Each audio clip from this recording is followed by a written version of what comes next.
good weekend for you. Got the win over Arizona State, win at Oakland. Just talk about your general thoughts on how the team improved from week 1 to week 2. Oh, I think defensively we're finding our feet, and I think that's the foundation that we got to carry ourselves.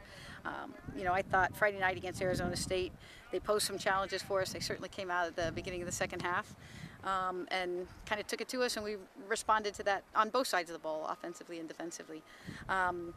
Oakland was one of those games where you've traveled, got a little bit of fatigue in your legs. It's taken the finishing and making it that much more difficult. One of those games where you get tons of opportunities, and frustration could have been the response instead of persistence. And I think we were able to change that and just make it persistence instead of frustration, and finally get the goal at the end to win it. And that's one of those things that you kind of like going through that experience early on, so that if you come across that kind of a day in the Big Ten, or you're just not getting many opportunities, you can still believe that a goal can come at any moment in the game. And so I think the weekend was great for us in terms of experience. Talk about that Sunday game, just kind of the flow of it. So what was happening there? What was Oakland doing to just kind of stymie you guys on the attack? Yeah, they played a really high line, and they were really sort of gambling on our inability to finish and our inability to get the timing right.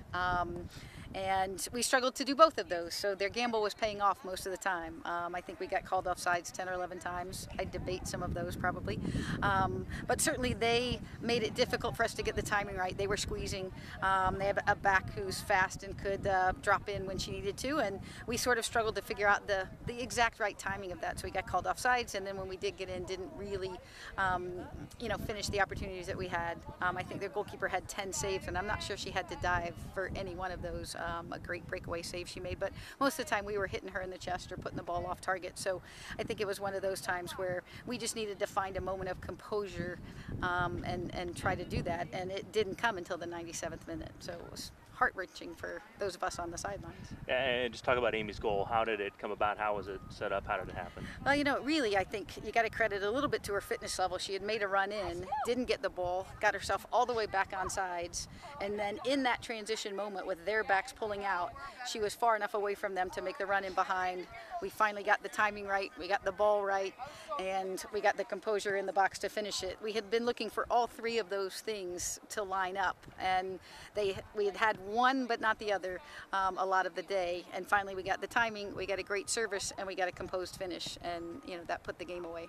Talk about the goalkeeping battle a little bit. Looked like Claire got the full 90 minutes against Arizona State, and then she and Michelle split time again on Sunday. Talk about the status of that battle. Yeah, again, both goalkeepers are playing well, and the battle is great. The decision to put Michelle in, it was one of those games where we had the ball most of the time, and when they won it, they were trying to get behind us quickly, and so they were playing that through ball, that ball in behind, and it's what Michelle is really good at, is just reading the game, picking up balls, not making us chase them, and so really felt like that half of the game was going to play into her strengths, and so we gave her that half, and certainly the overtime.